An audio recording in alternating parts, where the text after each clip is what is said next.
மனையடி சாஸ்திர பிரகாரம் கட்டுறது நல்லது ஒன்று. அதே போல் நீங்கள் அறைகள் அமைக்கும் போதும் இந்த அமைப்பிலே அமைக்கணும்.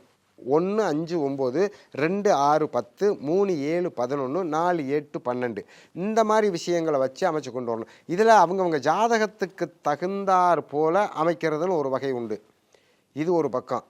இந்த மாதிரி அமைச்சுக்கிட்டால் ரொம்ப நல்லாயிருக்கும். அதில் படி இந்த பக்கம் வச்சுக்கலாம், டாய்லெட் இந்த பக்கம் வச்சுக்கலாம், அந்த திசையில் அதை வச்சுக்கலாம், இந்த திசையில் இதை வச்சுக்கலாம்னு இல்லை.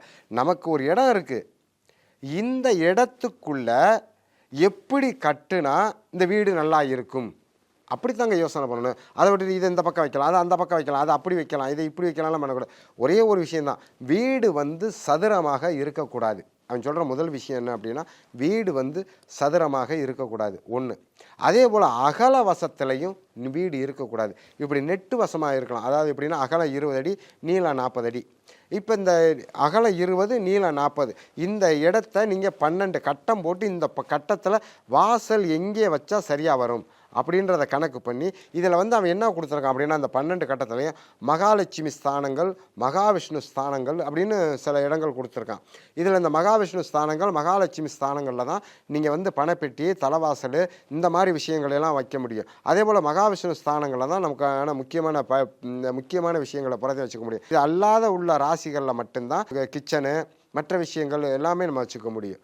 இது நம்ம அந்த இடத்தை பொறுத்தும் அதற்கு தகுந்தாற் போல் நம்ம எந்த திசையை பார்த்து வைக்கிறோம் அப்படிங்கிறத பொறுத்து தான் நீங்கள் அதை முடிவு பண்ண முடியுமே தவிர சும்மா நம்மளாக கற்பனையெல்லாம் பேசிக்க முடியாது.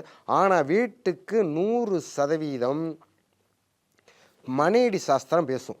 இந்த மனையடி சாஸ்திரம் எங்கே அவன் நீங்கள் தச்சு பண்ண தொடங்குறான் பார்த்தீங்களா ஒரு வீடு, அதையே முதல்ல மனையடி சாஸ்திரம் பண்ணி தாங்க தொடங்குவான். நீங்கள் பார்த்துருக்கீங்களா? நம்ம வீட்டில் வேலை பார்க்குறவங்க என்ன வேலை பார்த்தாலும் கணையடி கணக்குன்னு ஒன்று போடுவாங்க.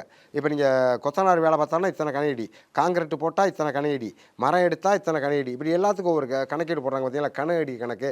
ஒரு கணையடி வச்சு தான் முதல்ல அவன் வாஸ்தே பண்ண சொல்கிறான். அதாவது அந்த வாஸ்து பண்ணக்கூடிய இடத்த எப்படி கொடுக்குறான் பாருங்கள். அதை முதல்ல என்ன பண்ணணுமா, முதல்ல திசையை பார்க்க சொல்கிறான். இந்த திசை காட்டி வைக்கிற வச்சு பார்க்கணும்.